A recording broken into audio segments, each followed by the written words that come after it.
Hello दोस्तों, नमस्कार। कैसे हो? आशा है अच्छे होंगे। दोस्तों, आज हम बात करेंगे विजन आईएएस का जनरल स्टडी का जीएस 4 मतलब एथिक्स का जो पेपर है। और ये पेपर देखेंगे और ये पेपर लिखा है रवि स्याग सर ने। ठीक है, हिंदी मीडियम के थे, आपको पता होगा। और ये 18 दिसंबर 2021 को पेपर लिखा गया है। 18 दिसंबर का एक्चुअली इस पर डेट वो स्टाम्प है, लेकिन 17 दिसंबर को ये पेपर लिखा है। खैर, वो ज़्यादा मैटर नहीं करता है। ठीक है, तो एथिक्स का जो पेपर है इसको आज हम देखेंगे किस प्रकार से इन्होंने लिखा है और एथिक्स में किस प्रकार से अधिक नंबर हम कम से कम मेहनत में ला सकते हैं। अगर आप भी मेंस की तैयारी कर रहे हैं तो प्लीज़ इस वीडियो को पूरा देखें, जिससे कि एक मोटा मोटा आइडिया लग जाए कि जो जीएस का पेपर है 1 2 3 4 जो भी है वो किस प्रकार से लिखते हैं, उसमें किस प्रकार के क्वेश्चंस आते हैं और उसमें को क्वेश्चंस को जो आंसर जब किया है तो किस प्रकार से डिजाइन किया है। ठीक है, तो वीडियो अगर अच्छी लगे तो प्लीज़ वीडियो को लाइक करें, दोस्तों में शेयर करें और चैनल को भी सब्सक्राइब कर लें अगर वीडियो पसंद आ रही है तो। आइए शुरू करते हैं।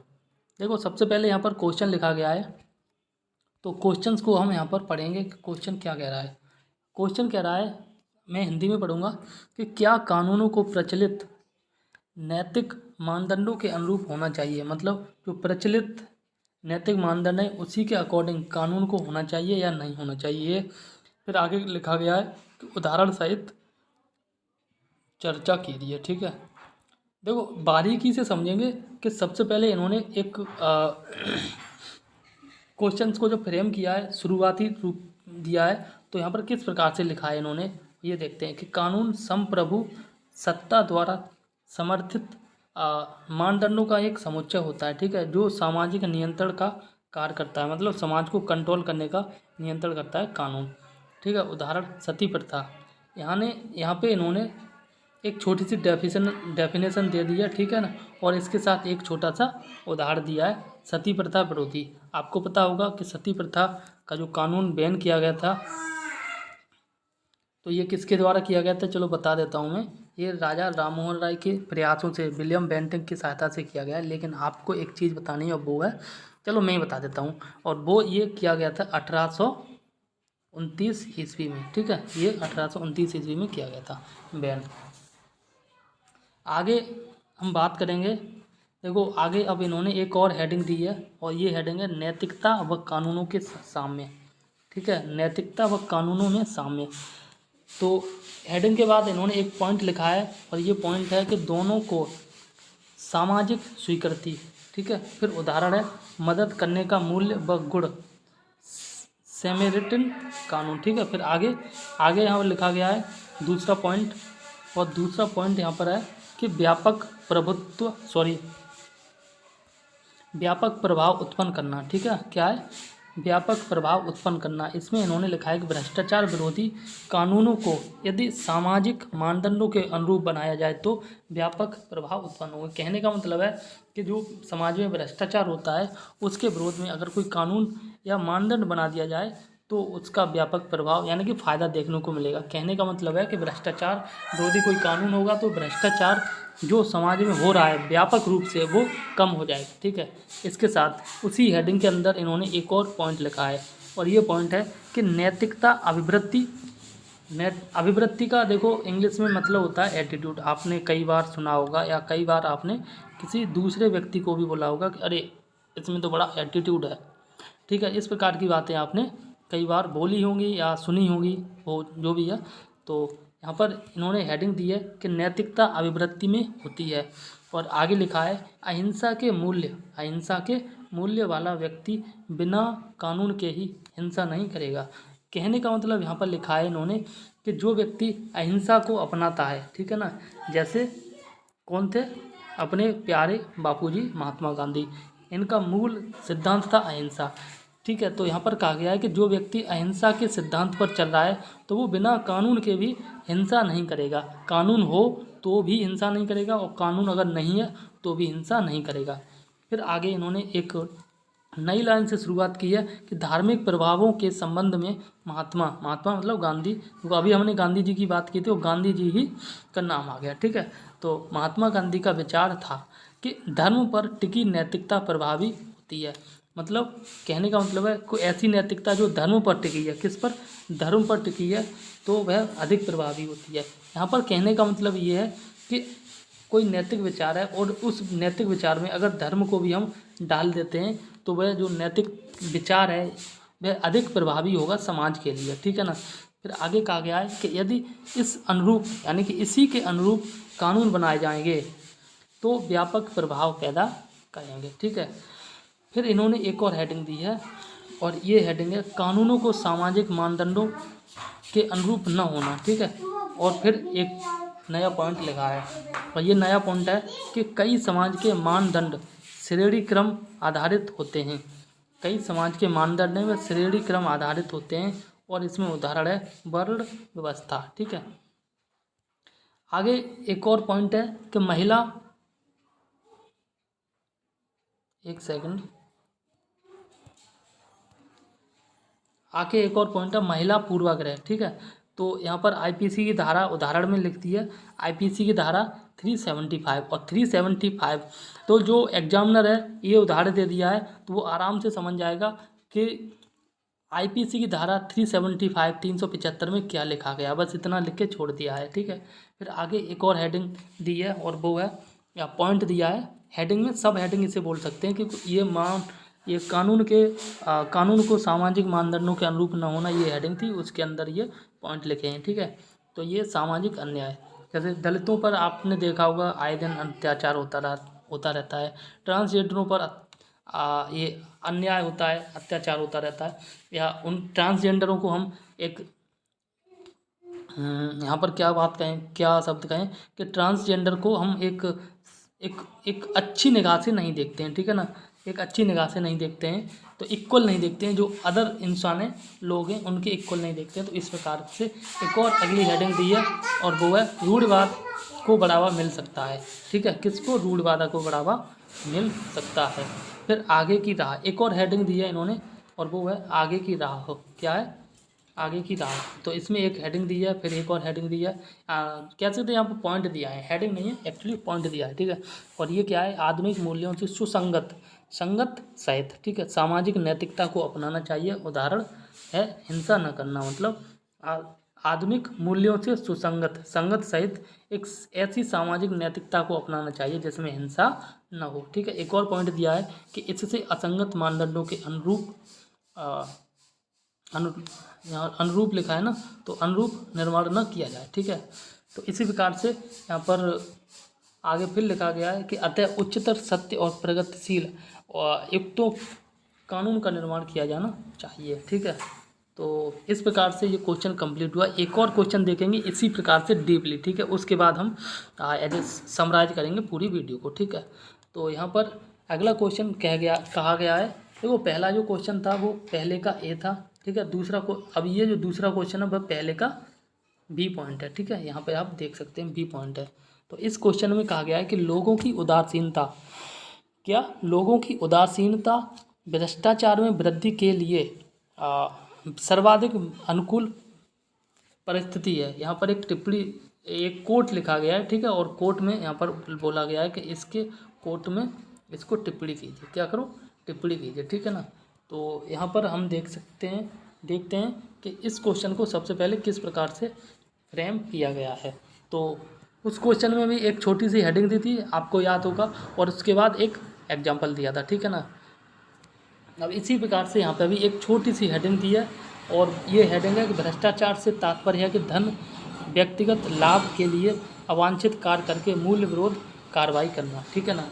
और फिर एक हेडिंग दी है और ये हेडिंग है लोगों की उदासीनता व भ्रष्टाचार, ठीक है, क्या है, लोगों की उदासीनता व भ्रष्टाचार। तो इसमें यहाँ पर लिखा गया है कि द्वितीय प्रशासनिक सुधार आयोग ने भी इस ओर ध्यान आकर्षित किया था और ये है उदासीनता के कारण, ठीक है। तो उदासीनता के कारण के बारे में चर्चा की गई है कि किस प्रकार से होती है या क्यों होती है उदासीनता, उसके कारण कि भ्रष्टाचार को सामाजिक स्वीकृति, यहाँ पर कहा गया है कि अगर कोई व्यक्ति भ्रष्टाचार कर रहा है, करप्शन कर रहा है और समाज उसे स्वीकार कर रहा है, आसानी से स्वीकार कर रहा है, समाज कहता है कि चलो ठीक है जो हो रहा है होने दो, हमें क्या मतलब, या उसको सपोर्ट करता है, ठीक है, तो इसका भ्रष्टाचार को बढ़ने का एक बहुत बड़ा कारण हो जाता है। तो वो भ्रष्टाचार दिन प्रतिदिन बढ़ता ही चला जाएगा समाज में, ठीक है। यानी कि भ्रष्टाचार को सामाजिक स्वीकृति अगर मिलती है तो भ्रष्टाचार और भी ज़्यादा बढ़ता चला जाएगा। फिर यहाँ पर लिखा है प्राचीन जजमानी व्यवस्था। प्राचीन में एक जजमानी व्यवस्था थी, उसके बारे में एक उदाहरण लिखा गया। फिर आगे दूसरा नंबर है कि लोगों में कानूनी जागरूकता का अभाव। क्या?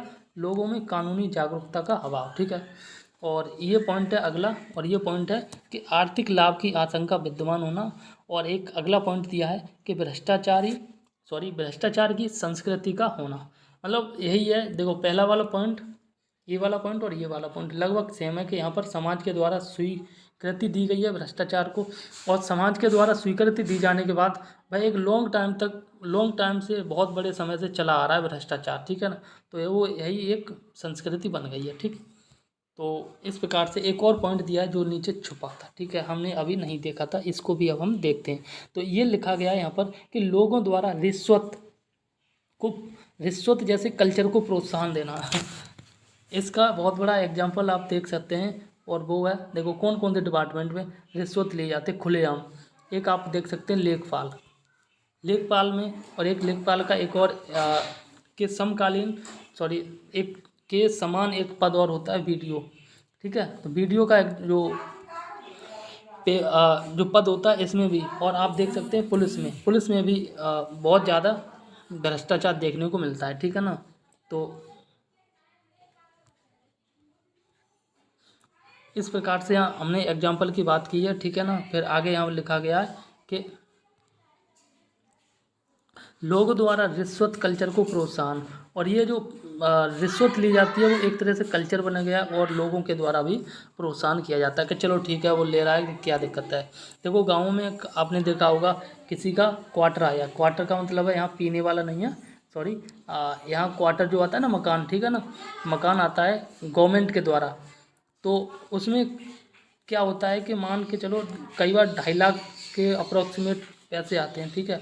जो देता है प्रधान देता है, या इसमें सेक्रेटरी जो लोग होते हैं वो क्या क्या करते हैं कि 2.5 लाख में से 20,000 रुपये ले लिए उस व्यक्ति से जिसको ये क्वार्टर मिल रहा है, ठीक है।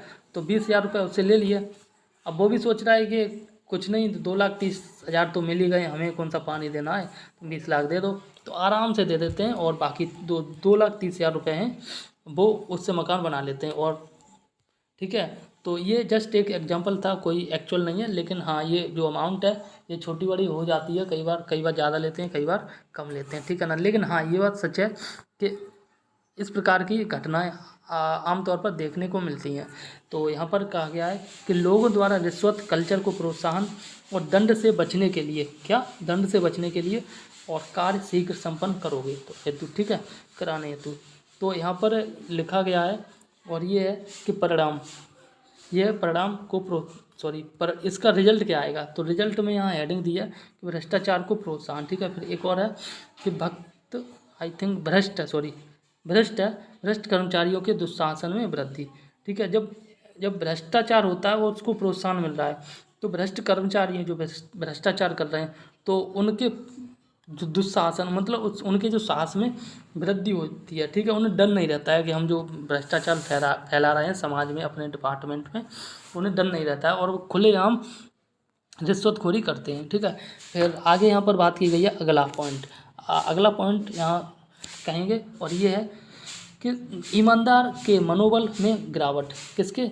ईमानदारी के मनोबल में गिरावट, यानी कि जो कोई एक ईमानदार व्यक्ति है तो उसके मनोबल में गिरावट आ जाएगी, कहेगा हर कदम पे हमें पैसा देना पड़ रहा है एक छोटे से काम कराने के लिए, ठीक है।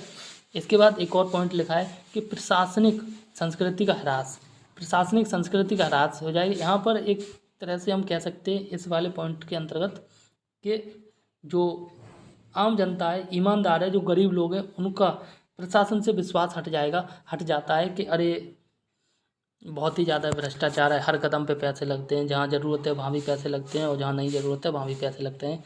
हर जगह रिश्वतखोरी चल रही है, बिना रिश्वतखोरी के कोई काम नहीं होता है। कई बार देखा होगा आपने पुलिस स्टेशन में भी बहुत ज़्यादा रिश्वत चलती है। तो एक एग्जाम्पल दे रहा हूँ कि एक ये व्यक्ति है और एक ये व्यक्ति है, दोनों में आपस में क्या हो गया, झगड़ा, ठीक है। ये गए पुलिस स्टेशन में। पुलिस स्टेशन में गए, इन्होंने दोनों ने अपनी अपनी कहानी सुनाई, किस बात को लेके झगड़ा हुआ था। तो पुलिस ने क्या किया, ठीक है दोनों आप लोग थाने में आओ।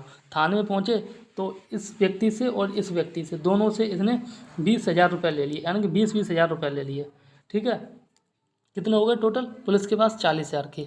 अब पुलिस ने देखा कि मान के चले इस वाले व्यक्ति को थोड़ा सा ज़्यादा नुकसान हुआ है, तो इसी 40,000 में से जो पुलिस है, इस पुलिस ने मान के चलो 15,000 दे दिए, 15,000 दे दिए एज ए कह सकते हैं इसको, क्या कहेंगे, क्षतिपूर्ति। ठीक है, तो क्षतिपूर्ति के रूप में दे दिए इसे, और बाकी पैसे जो बचे वो पुलिस ने खुद खा लिए। बस फैसला हो गया, वहीं से घर भगा दिया।